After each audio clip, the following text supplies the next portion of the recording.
Bueno, ahí voy a empezar con un repaso de algunas cuestiones relacionadas a trabajo a tiempo libre, ¿sí? Entonces es un video muy informal, justamente para practicar la oralidad de las cuestiones del el español, el castellano, viste que visiblemente, notablemente no soy un hispanohablante, soy brasilero. Así que tengo que practicar un montón la oralidad.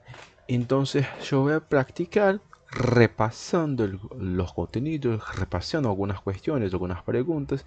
Y obviamente puede saltar algunas preguntas que yo no me acuerde de las respuestas. Así que empecemos. Igual tengo mm, resúmenes mm, que puedo realizar las consultas mientras estoy repasando. ¿Vale? Entonces, empecemos. Acá está todo muy juntito, ¿sí? Entonces, yo voy a hacer de manera muy informal y lo más rápida posible. Bien, ¿qué son los otolitos? Bien, los otolitos son cristales de carbonato de calcio que están presentes en el oído interno, ¿sí? Y que van a actuar fundamentalmente en la señalización, ¿sí? Van a estar recubiertos por un gel que van a activar las células ciliadas en el órgano vestíbulo coclear para la identificación de los movimientos de aceleración lineal y gravitacional. A ver, esta fue la respuesta que puse. Son cristales de carbonato de calcio dispuestos por encima de la membrana otolítica. Aquí lo vemos, ¿sí? Los otolitos o tocones son cristales de carbonato de calcio dispuestos por encima de la membrana otolítica. Acá está y acá están las células ciliadas. Bien. ¿Cuánto al adulto mayor? Bien, ¿qué podemos decir? Con respecto a los cambios que van a ocurrir en el adulto mayor, podemos nombrar algunos de ellos que nosotros vamos a tener ahí cambios en el aparato locomotor, cambios en el aparato respiratorio, cambios en el aparato cardiovascular. Con respecto al aparato cardiovascular, ¿cuáles serían algunos cambios anatómicos que podemos ver? Podemos ver cambios anatómicos en el aparato respiratorio, respiratorio del adulto mayor, en la calcificación de los cartílagos costales, fundamentalmente disminuyendo en la distensibilidad de los mismos, en la disminución de la distensibilidad pulmonar y de los bronquios también, visto que disminuye la capacidad elástica eh, de los pulmones, ¿sí? Así que tiene una menor capacidad de almacenamiento de oxígeno, ¿no? De intercambio. A veces que sí algo más. Cartílagos, calcificación de los cartílagos costales, cifosis de la columna, disminución de la elasticidad pulmonar y bronquial y disminución de la masa muscular. También listo, me olvidé de hablar. Disminución de la masa muscular. Ahí podemos ver que el diafragma, por ejemplo, que es el músculo principal de la expiración, puede perder una cierta cantidad de masa muscular, lo que va a disminuir la fuerza en el momento de la inspiración. Bien, esto yo voy a poner a volver después. ¿Cómo es la vía del sistema reverberante corto? Bien, el sistema reverberante corto es uno de las vías relacionadas con el sistema extrapiramidal, ¿sí? Este sistema reverberante corto es un sistema inhibidor del movimiento, ¿sí? Es un sistema para que, que se utiliza para la regulación del movimiento y nace de áreas motoras, van, atraviesan la cápsula interna, si no me acuerdo mal, va al tálamo, al núcleo ventrolateral del tálamo, y luego vuelven a áreas motoras. A ver si esto mismo, no me acuerdo muy bien, hace tiempo que no repasaba esto. Entonces, es una vía extrapiramidal que consiste en la inhibición de los movimientos. Bien, si dice áreas motoras, bien, va al núcleo lenticular, luego va al tálamo ventrolateral y vuelve a áreas motoras, a las áreas corticales motoras de origen. Acá tenemos una imagen que puse. Bien, circuito permanente corto y el orden que sale: área motora, núcleo lenticular, no me puedo olvidar de nuevo, en tálamo ventrolateral y áreas motoras que le dieron origen. Bien, puede inhibir un movimiento aún ya comenzado. Bien, esto lo voy a poner de nuevo para que yo pueda repasar nuevamente. ¿Qué es pulsión? Bueno, pulsión es la fuerza mental que mueve un organismo hacia un determinado fin. A ver, es la cantidad de trabajo exigido al psiquismo. Freud define la pulsión como la fuerza motivacional que impulsa un organismo hacia determinados objetivos o satisfacciones. ¿Sí? Entonces ahí tenemos la pulsión, algo pulsional. Una persona puede tener una pulsión, o sea, una fuerza, un deseo, una motivación para realizar una determinada cosa, un determinado objetivo, ¿sí? Y esta fuerza, esta pulsión, tiene que atravesar un proceso a través del psiquismo para movimentar esta cantidad de trabajo y transformarla en calidad. Ahí hablamos del libido, ¿no? Bien. Fuentes de energía para la actividad muscular. Bien, cuando hablamos de fuentes de energía de la actividad muscular, cuando relacionadas al músculo estriado esquelético, podemos hablar de la glucosa fundamentalmente, ¿sí? Y cuando hablamos del músculo estriado cardíaco, va a tener como fuente principal de energía los lípidos. Bien, pero acá no se refería a esto, la pregunta está mal formulada. El metabolismo. Acá está hablando con respecto a las fuentes de energía para la actividad muscular durante el movimiento, durante el ejercicio, durante las contracciones musculares del músculo estriado esquelético, ¿sí? Donde tenemos ahí el movimiento a corto plazo y el movimiento sostenido en el tiempo. Primeramente tenemos como fuentes de energía ahí el ATP intracelular, que van a utilizar el ATP que está ahí almacenado o disuelto adentro de la célula, que va a ser muy poquito, y luego vamos a utilizar la fosfocreatina fundamentalmente, ¿sí? Que van a fosforilar el ADP que fue utilizado, ¿sí? Por el ATP sobre el ADP, resto del el ADP, cuando se utiliza una molécula de fosfato, ATP, adenosina trifosfato, y resta el ADP. Este ADP va a ser fosforilado por la fosfocreatina generando ATP nuevamente. ¿Vale? Ahí tenemos también la generación de ATP mediante la glucólisis anaeróbica a partir del glucógeno almacenado de la glucosa captada de la circulación. Esta glucólisis va a ser una glucólisis anaeróbica, como dije acá, ¿sí? Es decir, sin la utilización del oxígeno, y va a generar pocas moléculas de ATP. Se va a romper las moléculas de glucógeno intracelular, ¿sí? A través de la glucólisis, a través de la glucogenólisis, y esta glucogenólisis va a ingresar en la vía glucolítica generando ATP.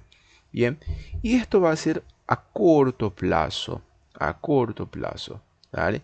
Y esta parte de la circulación de la glucosa captada de la circulación se refiere fundamentalmente al ciclo de Cori, donde en ausencia de oxígeno, es decir, en bajas cantidades de oxígeno, la vía glucolítica sigue hasta ácido láctico o lactato, en el cual sale de la célula, ingresa al torrente sanguíneo, va hasta el líquido, ingresando en la vía gluconeogénica.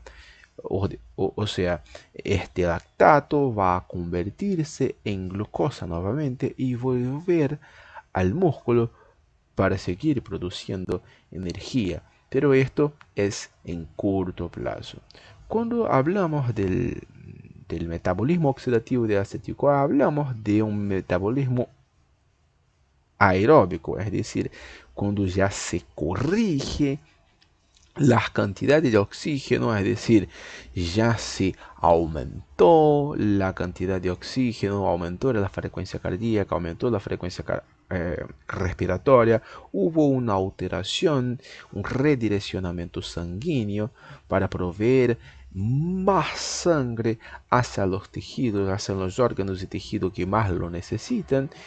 Y entonces este metabolismo oxidativo de acetil-CoA es posible porque se aumentó la concentración de oxígeno en la sangre, ¿sí? Entonces se puede unir a la glucosa, se puede unir al final de la vía glucolítica, ¿sí? En el cual el final de la vía glucolítica que genera piruvato, este piruvato no va a convertirse en lactato, sino que va a convertirse en acetil-CoA. El piruvato ingresa en la descarboxilación del piruvato y este piruvato va a convertirse en acetil-CoA. Este acetil-CoA ingresa en el ciclo de Krebs, ¿sí? Y a partir de ahí va a seguir con la vía de producción de energía a partir de la respiración oxidativa y va a generar muchas moléculas de ATP para que siga manteniendo la contracción muscular de manera eficiente, ¿no? Bien, seguimos. No voy a hablar demasiado, sino va a quedar muy extenso el video y el estudio. Pero bueno, acá tenemos 195 preguntas que podemos repasar y contestar y hablar un poquitito más con respecto a con respecto a ellas. E incluso vamos a repasando y comentando algo, ¿sí? Si no sabemos, no hay problema. Vamos a buscar en los resúmenes que tenemos. ¿Cómo el oxígeno viaja por la sangre? Viste que las preguntas acá que puse están muy mezcladas de trabajo y tiempo libre, desde la unidad problema de número 1 hasta la unidad de número 9, si no me acuerdo mal, que es la última. Entonces está todo muy mezclado. ¿Cómo el oxígeno viaja por la sangre? Bien, el 97% del oxígeno, alrededor del 97%, viaja unido a la hemoglobina y el 3% viaja disuelto, ¿no? Entonces, esta sería fundamentalmente la respuesta. La hemoglobina va a transportar el 97% y 3% disueltos en el plasma. Ahí está. Glándulas suprarrenales. Bien, acá tenemos un pantallazo general de trabajo y tiempo libre, pero vamos a profundizar el conocimiento en las glándulas suprarrenales en ser humano y su medio. Pero bueno, acá, descripción de la glándula suprarrenal, que es lo que está en rojo, que es lo que nosotros tenemos que contestar en esta pregunta. Descripción, ¿qué son? Bien, las glándulas suprarrenales son estructuras, órganos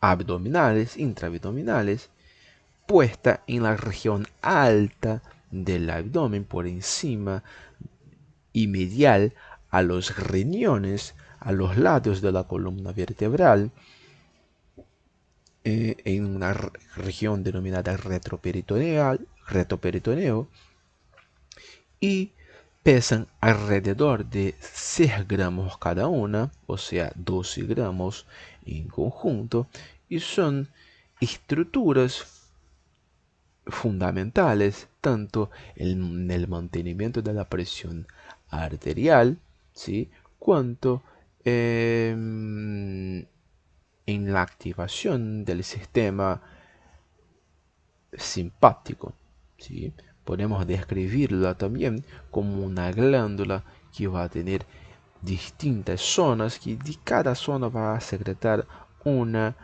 hormona específica. Entonces vamos a ver que puse aquí una glándula abdominal de volumen variable, de color gris amarillento y de constancia firme, 4 a 5 centímetros de longitud, 2 a 4 centímetros de ancho y de espesor 8 a 400 milímetros, pesa 6 gramos cada uno. Bien, acá está una descripción más anatómica, pero bueno. ¿Qué es la hemoglobina? Bien, la hemoglobina es una proteína globular que se forma en el momento de la eritropoyesis junto con los glóbulos rojos. Es una proteína cuaternaria formada por dos subunidades alfa, dos subunidades beta, en las cuales cada una tiene un átomo de hierro, y este átomo de hierro tiene la capacidad de unirse débilmente a una molécula de oxígeno, ¿sí?, para su transporte. A ver cómo puse. La hemoglobina es una proteína cuaternaria que se sintetiza durante la formación de los glóbulos rojos. Está compuesta por 4 subunidades proteicas, 2 alfa y 2 beta, está bien, cada una de las cuales contenía un grupo hemo. El grupo hemo me olvidé de decir.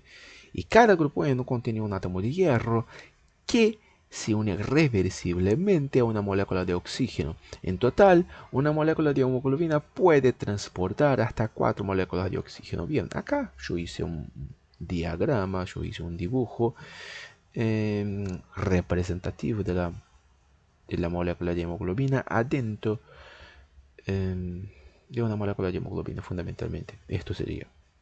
Bien. A cada 100 mililitros de sangre, ¿cuánto de hemoglobina llevamos? Bien, a cada 100 mililitros de sangre llevamos alrededor de 15, ¿no? No, cada 100 mililitros, 1,4 mililitros, 1,4 gramos, 1,34 gramos de hemoglobina, si no me acuerdo mal. A ver, 15 gramos. 15 gramos por cada gramo, 100 mililitros de sangre. A ver, esto no me acordaba muy bien.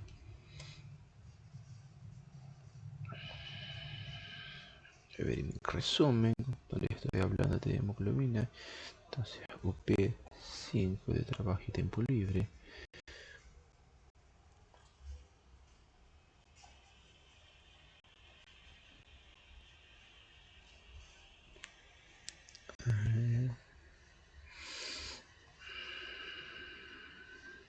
Perfecto, esto sería a cada 100 mililitros, 100 gramos de hemoglobina. 1,34 sería por cada gramo, bien, de oxígeno, no de hemoglobina, bien. Confundí un poquitito las cosas, pero bueno, 100 mililitros de sangre puede llevar alrededor de 15 gramos de hemoglobina. Ahí está. Bien. Y esto yo voy a poner de nuevo para que vuelva y yo conteste de manera mejor. Situación de las glándulas suprarrenales. Bien, son glándulas supraabdominales, retroperitoneales, ubicadas medialmente a los riñones superior y medialmente a los riñones a los lados de la columna vertebral.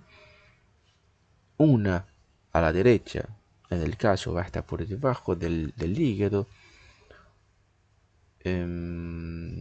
y a la izquierda va a relacionarse por debajo del estómago, ¿sí? Van a relacionarse también posteriormente con la cara interna y anterior del diafragma. A ver si tiene algo más. Y van a estar adentro, van a estar envueltos por la fascia de Zuckerkern. Yo creo que no puse tantos detalles, pero bueno. Situado en la porción suprailiar del borde medial del riñón. Así está mejor. Situado en la porción suprailiar del borde medial del riñón, parte posterior y superior del abdomen, debajo y por delante de la diafragma, por encima de los riñones laterales a la columna lumbar. Son retroperitoneales. Bien, está bien esto. ¿Cómo ocurre la eliminación del lactato? Bueno, cuando hablamos del lactato, ¿cómo ocurre? Vamos a contestar directamente. Yo tengo que corregir esto. Yo doy muchas vueltas cuando tengo que contestar algo. Esto es un problema. Tengo que corregir esto. Hay que mejorar. Pero bueno, ¿cómo ocurre la eliminación del lactato? Bueno, la eliminación del lactato puede ocurrir a través de la vía gluconeogénica, a través de la conversión en glucosa en el hígado, o puede ser utilizada a través de estructuras, órganos, tejidos que posee la enzima lactato deshidrogenasa, la cual tiene la capacidad de convertir intracelular el propio lactato en energía, como por ejemplo en el corazón. A ver, el lactato se forma en el músculo durante el metabolismo anaeróbico y luego se va hacia la circulación del sistema. Una pequeña parte se convierte en ácido pirúvico por acción del lactato deshidrogenasa y se metaboliza en la vía oxidativa en todos los tejidos y en el resto en el hígado, donde bajo la presencia de alta concentración de oxígeno ingresa en la vía gluconeogénica convirtiéndose en glucosa. Bien, esto lo contesté bien. Diferencias entre estrés agudo y estrés crónico. Bueno, el estrés agudo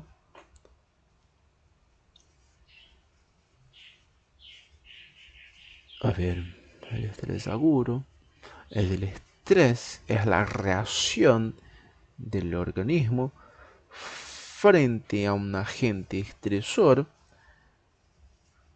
pero que va a volver, tiende a volver a su... Ah, no, esto sería eustrés, no me acuerdo de la respuesta.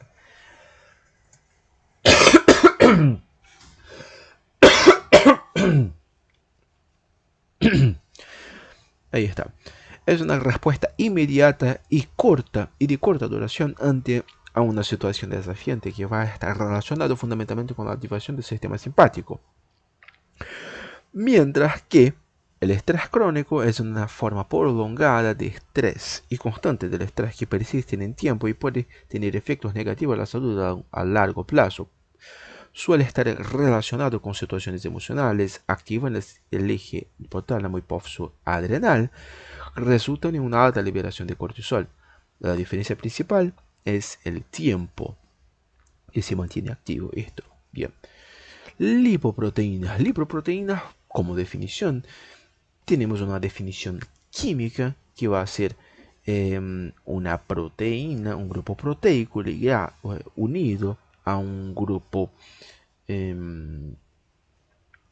lipídico, y una definición funcional, que las lipoproteínas va a ser un grupo de estructuras, un conjunto de estructuras que tienen la capacidad de transportar lípidos. Bien, y tenemos de entre ellas ahí los kilomicrones, el VLDL, IRDL, LDL y HDL. El LDL, que es considerado el colesterol malo, tiene su origen a partir del IDL, ¿sí? Y va disminuyendo su peso molecular y se convierte en LDL. Bien, tiene su origen en el LDL. Bien. ¿Cuál es la presión parcial de oxígeno que llega a la aurícula derecha? Bueno, cuando hablamos de la aurícula derecha, hablamos de un sangre que está volviendo de los pulmones, ¿sí? Volviendo de los pulmones y terminando la circulación pulmonar o circulación menor. Así que va a llegar alrededor de 95 milímetros de mercurio en depresión parcial del oxígeno. A la aurícula derecha. Ah, no, aurícula derecha. Me confundí todo. Aurícula derecha. No es. Está terminando la circulación mayor. ¿Cómo puede errar esto? Bien. Exacto. Sí, corrigiendo entonces. Aurícula derecha. Cuando hablamos de la aurícula derecha, hablamos de la sangre venosa que llega a través de la vena cava superior, de la vena cava inferior y del seno coronario. Es completamente la sangre venosa que llega. Entonces va a llegar concentraciones muy bajas de la presión parcial de oxígeno, ¿sí? Alrededor de 40 milímetros de mercurio. Bien, no puedo errar esto, jamás. Obras sociales. ¿Qué es? ¿Cómo funcionan? ¿Y quiénes tienen derechos? Bien, las obras sociales son instituciones encargadas de proveer atención médica a los trabajadores en relación de dependencia, monotributistas, jubilados y pensionados. ¿Cómo funciona? Bien, en los trabajadores activos se descuenta un 3% de su sueldo para abonar parte de las obras sociales. ¿Quiénes tienen derecho? Como dije, los monotributistas, trabajadores en relación de dependencia, jubilados y pensionados.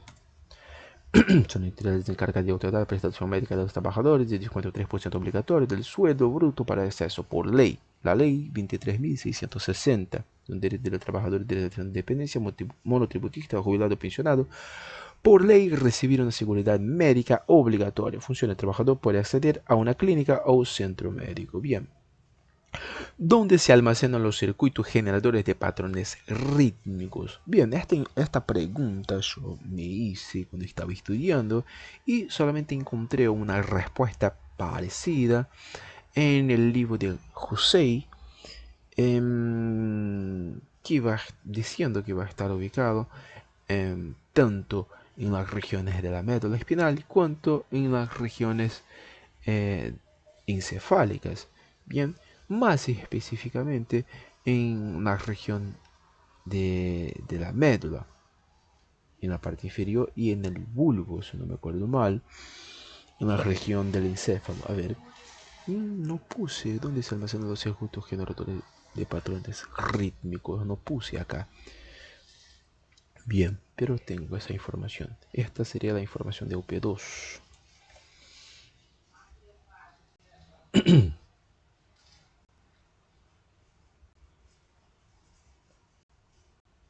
De UP2. A ver, voy a poner un control F.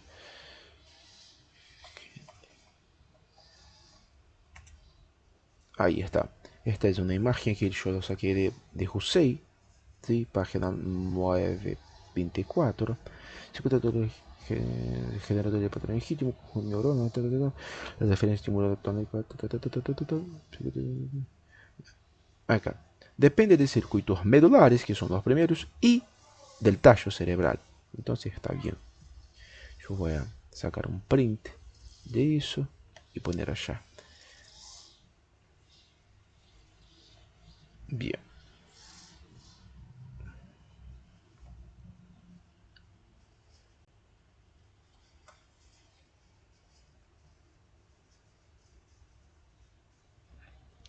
Lipoproteínas. Bueno, cuando hablamos de las lipoproteínas, ya especificamos cuáles son, que son estas. Acá, las principales, los kilomicrones van a tener un origen, un lípido transportado y su función. ¿Cuáles serían los lípidos transportados por los kilomicrones? Ahí tenemos fundamentalmente los triacilgliceroles. Los kilomicrones son estructuras que van a formarse en el intestino, van a transportar los triacilgliceroles hasta el hígado y los adipocitos, ¿no? Triacilglicerales exógenos, o sea, provenientes de la alimentación. Efecto Haldane. El efecto Haldane es el efecto En esto estamos hablando del sistema respiratorio. Es el efecto por el cual en presencia de oxígeno se disminuye la afinidad. En presencia de oxígeno se disminuye la afinidad por el CO2. O sea, yo tengo mucho oxígeno en los pulmones. Entonces, esto va a hacer con que el CO2 pierda su afinidad por la hemoglobina, liberándola en los alvéolos. Así es. Perfecto. Es el fenómeno por el cual la impresencia de oxígeno afecta la afinidad de la hemoglobina por el CO2. Ocurre fundamentalmente en los alvéolos. Bien, esto está bien. A cada 100 mililitros de sangre, ¿cuánto de hemoglobina llevamos? Esta pregunta está volviendo porque contestamos mal anteriormente. Así que, bueno, sería 15 gramos de hemoglobina. Bien, ahí estamos. Diferencias entre mareo y vértigo. Bien, esto puede salir porque es una pregunta, si no me acuerdo mal, de la UP2. ¿Sí? Y hay una otra cuestión, hay una otra P que sería la UP6. Estamos en 2023, 2024, ¿no? Pero bueno, estamos utilizando el cuaderno del alumno de 2023. Entonces sería UP2 y UP6. En el mareo, hablamos de una sensación de pérdida de la estabilidad debido a distintos factores como disminución de la presión arterial, hipotensión ortostática, algún tipo de disfunción gastrointestinal que puede promover la sensación de pérdida de la instabilidad, a diferencia del vértigo, que va a ser una activación errónea de los sistemas de, de equilibrio del órgano vestibular, como por ejemplo girar y se quedar y cuando se para de golpe, ¿sí? Se activa erróneamente estos sistemas, pero no quiere decir que está una presión alterada o algo por el estilo, ¿sí? Entonces, en resumen, el mareo es una pérdida de la estabilidad por distintos factores, a diferencia del vértigo, que es una pérdida de la estabilidad proveniente de la activación errónea de los sistemas vestibulares. Vértigo es un término médico para representar la ilusión de movimiento. Surge por la activación errónea del sistema vestibular. Está bien. El mareo es una sensación desagradable de pérdida de la estabilidad del cuerpo, desorientación o confusión en relación a la posición del cuerpo, por ejemplo. ¿Sí? Puede estar acompañado de sensaciones de debilidad, náuseas o sudoración. El mareo puede tener diversas causas como cambios bruscos de posición, hipotensión ortostática, ansiedad, deshidratación, entre otros. Bien, juego y su importancia en la clínica psicológica con los niños. Bueno, el juego sirve para identificar los deseos de los niños, ¿sí? y para que de alguna forma se puedan satisfacerlos. Tienen una importancia clínica porque el juego, cuando está jugando, los niños pueden expresar lo que sienten, lo que piensan de manera no amenazante. A ver cómo puse. La importancia del juego en la clínica psicológica de los niños radica en que el juego actúa como un símbolo que permite a los niños expresar y comunicar sus pensamientos, emociones, conflictos internos de manera segura y no amenazante. Bien, a través del juego los niños pueden representar simbólicamente sus experiencias y comprender mejor sus propias emociones y relaciones. El juego proporciona un espacio terapéutico donde los niños pueden explorar sus preocupaciones y aprender estrategias de afrontamiento, lo que facilita el proceso de intervención y ayuda en el desarrollo emocional y psicológico de los niños. Bien. Acá hablamos de termorregulación. termorregulación. ¿Cuál sería la vía de termorregulación? Tengo que acordarme. A ver, la vía de termorregulación obviamente depende del estímulo que va a ser el cambio de temperatura, esto externo, y esto va a ser captado por receptores de temperatura, donde tenemos ahí los principales, el Krause para el frío, Ruffini para el calor, ¿sí? Y estos receptores van a través de una vía aferente hasta la médula espinal, hasta el núcleo de Clark, ¿no? El Clark sería la vía proprioceptiva. No me acuerdo si el núcleo de Clark o la sustancia gelatinosa de Rolando, ahora no me acuerdo. Y esta vía asciende a través del NAS espino talámico dorsal y luego va a ser reconocida a nivel de la corteza en el área somatostésica primaria. A ver cómo está. Acá, receptores de la piel, receptores, Krause, Ruffini, neuronas del ganglio espinal. Esta me olvidé de decir. Sustancia gelatinosa de Rolando, esto sería. Núcleo espino talámico dorsal, estaba bien. Va a llegar a la tercera neurona, el tálamo ventroposterolateral o ventroposteromedial, cápsula interna, es la vía, bien, brazo posterior, la somatostésica primaria, bien. Centro termorregulador, bien, el centro termorregulador va a ser el núcleo paraventricular, sería, paraventricular, creo que sí.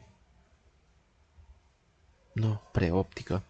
Región anterior y preóptica. La sudoración y región posterior para el frío, que va a promover el tiritar para generar calor. ¿Sí? Esto, contesté mal. Preóptica sería. ¿Qué son y cómo ocurren los movimientos automáticos? Bien, los movimientos automáticos van a ser básicamente una mezcla de los movimientos voluntarios con los movimientos reflejos. Es decir, los movimientos automáticos yo tengo la autonomía, yo tengo la posibilidad de elegir cuándo empezar o cuándo detener los movimientos automáticos. Pero tiene la diferencia que una vez iniciados estos movimientos, yo no necesito seguir manteniendo un estímulo mental proveniente desde la corteza para que estos movimientos sigan ocurriendo, sino que van a ocurrir a través de la activación de patrones motores rítmicos, como hablamos anteriormente. Es una combinación de movimientos voluntarios y reflejos. Son movimientos que son mantenidos aún en ausencia de una señal sensorial y pueden modificarse por la voluntad. Son producidos por circuitos generadores de patrones motores rítmicos, llamamos en el sistema reticular ascendente. Conjunto de neuronas con inhibición mutua que dan origen a movimientos rítmicos. Bien, acá tenemos la misma imagen que pusimos anteriormente, ¿sí? Y tenemos ahí como ejemplo los movimientos de masticación, ¿sí? Los movimientos de caminar, correr, ¿sí? Que son movimientos que nosotros podemos iniciar o interrumpir por nuestra propia voluntad, ¿sí?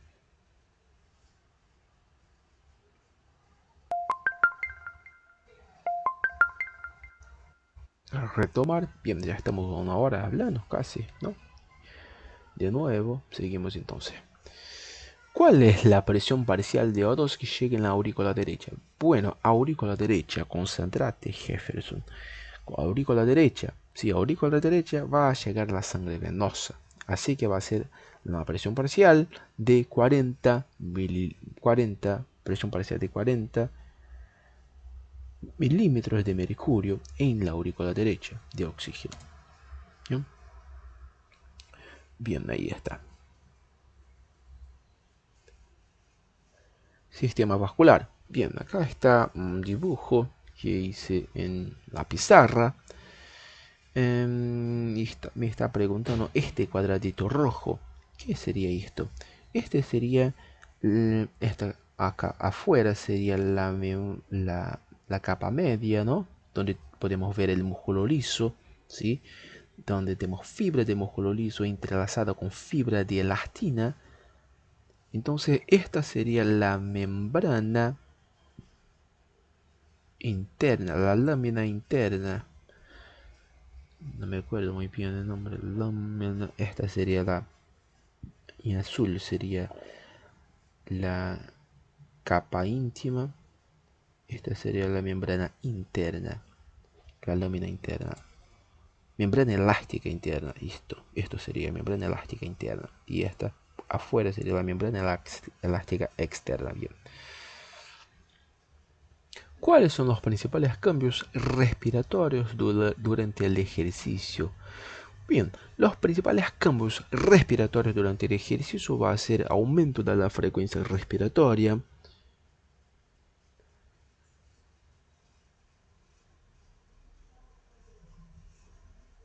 ¿qué más? Aumento de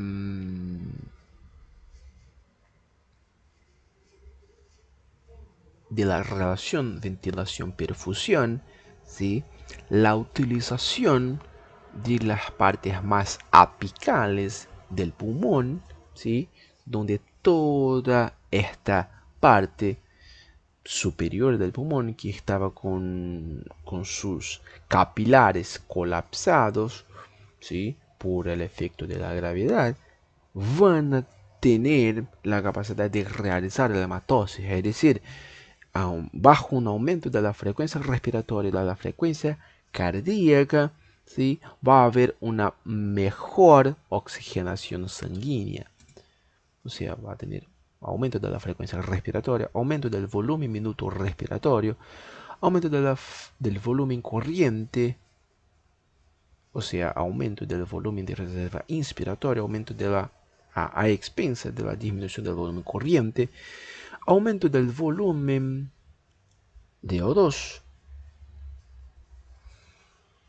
difusión, aumento de la difusión de gases, aumento de la relación ventilación-perfusión, activación de los músculos respiratorios accesorios. Bien, faltó un montón decir, pero bueno.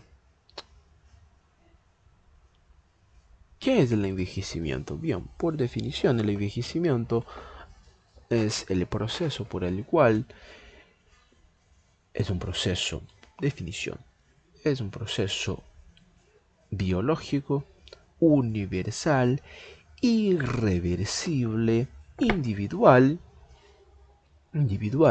que comienza con la concepción y se caracteriza por la disminución de la capacidad de adaptación de un organismo a su medio.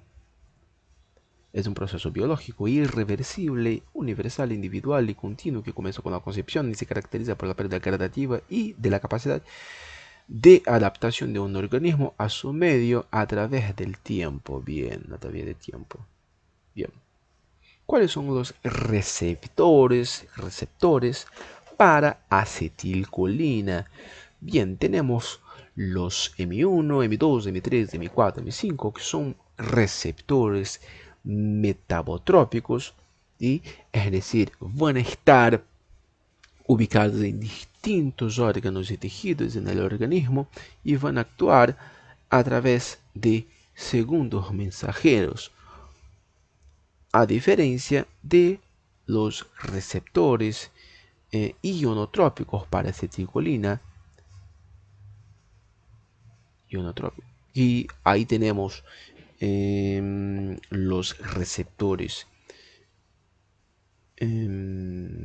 musculares, ¿sí? Que son los receptores nicotínicos musculares, y los nicotínicos neuronales, ¿sí? O sea, los M1 a M5 son muscarínicos, los receptores musculares y neuronales son nicotínicos.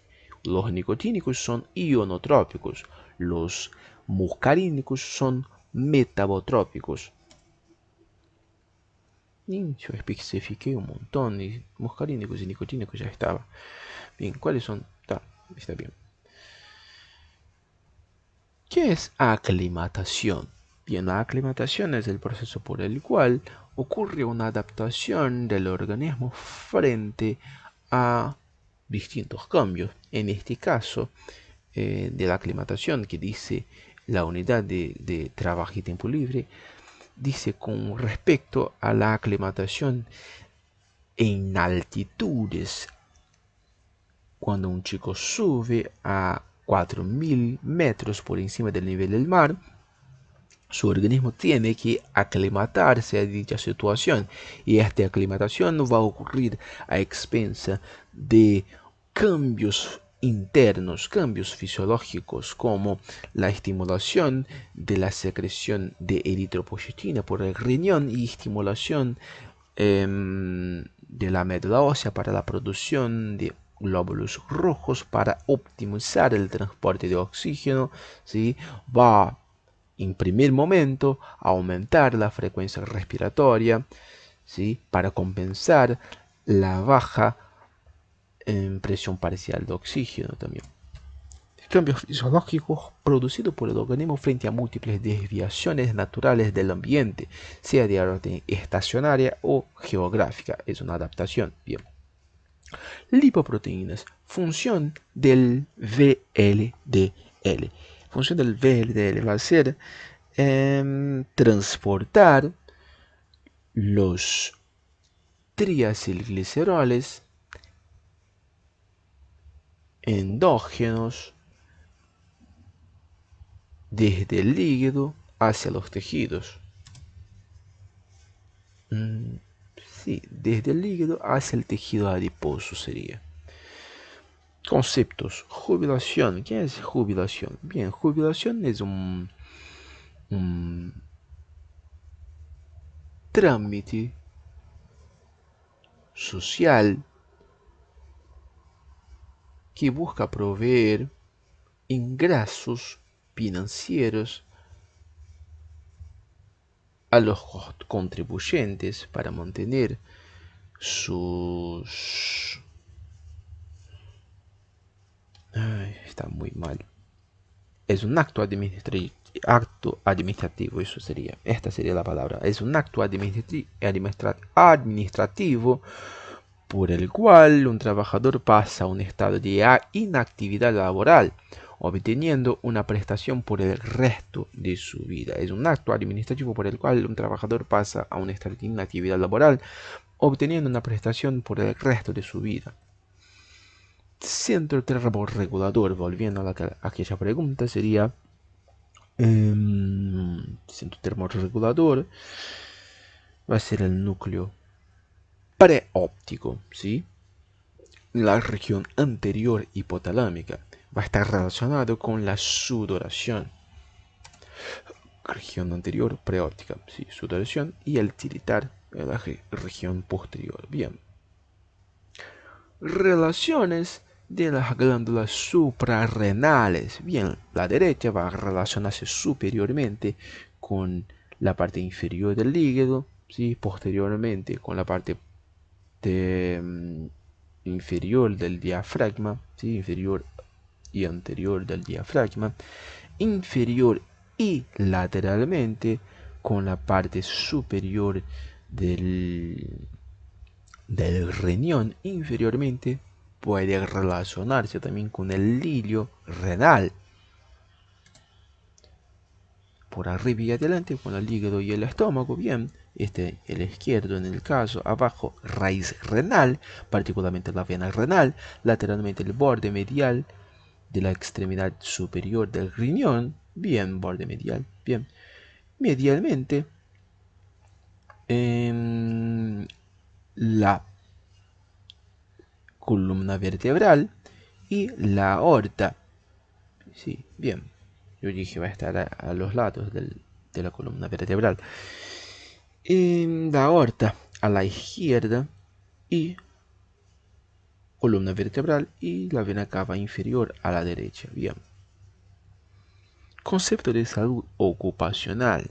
Bien. La salud ocupacional va a ser, no me acuerdo su definición, actividad multidisciplinaria dirigida a promover y proteger la salud de los trabajadores mediante la prevención y el control de enfermedades y accidentes y la eliminación de factores y condiciones de riesgo. Procura promover buenos ambientes y organizaciones de trabajo realzando el bienestar integral. Bien, sería entonces una actividad multidisciplinaria dirigida a promover y proteger la salud de los trabajadores. Bien, ¿cómo la menopausia puede influir? ¿Cómo la menopausia puede influir en el aparato locomotor del adulto mayor? Bien, buena pregunta. Esta pregunta está relacionada fundamentalmente con el organismo de las mujeres, que en la menopausia hay un cese de la producción de estrógenos, lo cual deja de inhibir la producción de RANKL por los osteoblastos, lo cual sin dicha inhibición, sin la presencia de RANKL, los osteoclastos se maduran y empiezan el proceso de resorción ósea. Esto puede llevar a algunas enfermedades como la osteoporosis. Bien, ahí está. A ver, la menopausia es el proceso por el cual se acaban los folículos primordiales, conllevando al cese de la producción de los estrógenos en la mujer. La ausencia de estos resulta en diversos cambios en la mujer, incluso a nivel óseo. A nivel óseo, los estrógenos actúan estimulando los osteoblastos para la producción de osteoprotegerina. Osteoprotegerina no es RANKL. Osteoprotegerina, una citoquina que inhibe la acción osteoclástica, resorción. En su ausencia, los osteoclastos pierden su inhibición y activan el proceso de resorción ósea, aumentando la probabilidad de fracturas. Bien. ¿Cuáles son las prestaciones de la seguridad social? Bien, tenemos ahí el seguro de desempleo, la jubilación, las pensiones, muchos planes sociales, ¿no? Asignaciones familiares, seguro de desempleo, cobertura de riesgos del trabajo, cobertura de salud, jubilaciones y pensiones. Bien, ¿cuál es el mecanismo de acción del cortisol y receptores? Bueno, el mecanismo de acción del cortisol. El cortisol es una hormona esteroidea, así que va a tener un mecanismo de acción intracelular, más específicamente intracitosólico, ¿sí?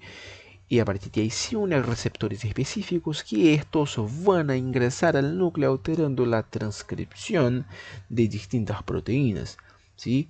Receptores intracelular. Su acción va a ser una acción hiperglucemiante. Es una hormona que tiene su regulación por el eje hipotálamo hipófiso adrenal y que tiene efectos hiperglucemiantes. Es transportada en su mayoría por la proteína fijadora del cortisol, pero también por albúmina.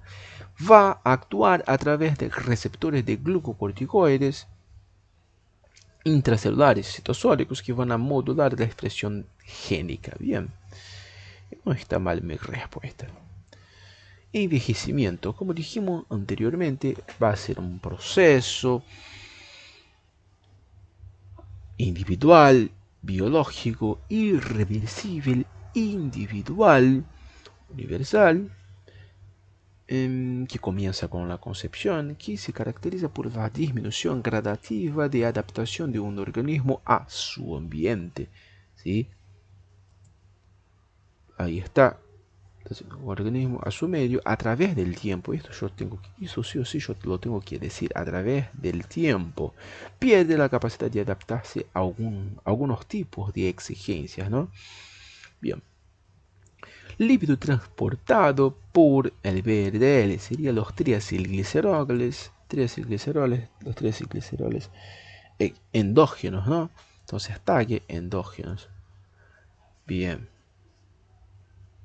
Jubilación, ¿qué es y cómo funciona? Bueno, la jubilación es un trámite, es un acto administrativo que busca proveer un ingreso a personas que ya no están trabajando de una manera activa, de una forma activa, y busca proveer ingresos a estas personas, ¿no? Es un sistema de seguridad social que garantiza un ingreso a las personas que ya no pueden generarlo por vejez. Existen distintos tipos de jubilaciones: ordinaria, docente, retiro por invalidez, jubilación de trabajo minusválido. Bien. ¿Qué es el VO2 máximo? Bien, el VO2 máximo va a ser la cantidad máxima de la utilización aeróbica del oxígeno. Tasa de consumo máximo de oxígeno que se utiliza durante el metabolismo aeróbico. Bien, básicamente lo que dije. ¿Qué quiere decir eso? Quiere decir que en un sujeto entrenado se puede aumentar el VO2 máximo, es decir, la tasa de consumo máximo del oxígeno durante el metabolismo aeróbico. Por encima de este metabolismo anaeróbico, estamos hablando de un metabolismo anaeróbico, es decir, que va a ingresar en el ciclo de Krebs y tiene mayor probabilidad de llegar a la fatiga muscular. ¿Cuál es la ley de las presiones parciales? La de las presiones parciales va a ser la ley de Dalton. Ley de Dalton, sí. Las presiones parciales dice que cada gas ejerce una presión como si estuviera solo. Esto sería la presión parcial. Bien. Bien, ya estamos hablando un montón. Yo voy a poner una pausa y luego voy a grabar un otro video.